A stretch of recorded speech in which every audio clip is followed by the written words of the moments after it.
Եթե հանգարց, եթե հանգարցն եմ ասում, եթե հանգարց ստացվում է իշխանության գալ կամ պարլամենտ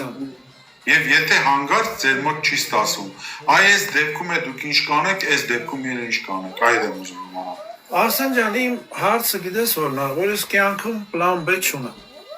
Պլան B ունենալ այդ նշանակում է դու քո արածները միշտ տնես կասկածի տակ ու գտնես ինչ-որ մի հատ են անգլերեն comfort zone, հա, այն կոմֆորտի զոնա ես քեզ ստեղծում, որ եթե չստացվի, երբ որ Սուդանը ես ասում եմ պետք է առանձնանա, ես պլան B չունեի այնտեղ, էլի, պետք է այդ քրիստոնյաները առանձնանային, չկար այնտեղ պլան B, որ հանգարց չստացվի, էլի պետք է այդ քրիստոնյաները ապրեն, սպանվեն, եւ որ դու կյանքում պլան B ես դնում, դու ասում եմ, քեզ միշտ ներքին արդեն պատրաստում ես ինչ-որ ձախողման, հա, սենց ասեմ, ես պլան B չունեմ, ես իշխանության չեմ գալու եմ ծառայության, ու ստեղ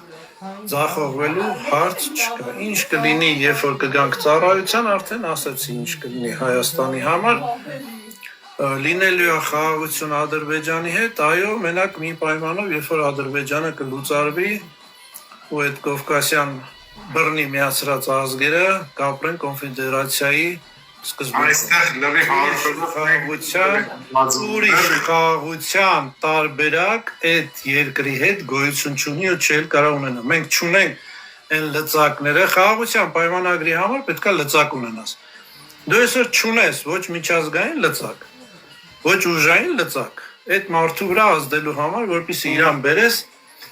որ ինքը քո հետ խաղաղություն ստորագրի։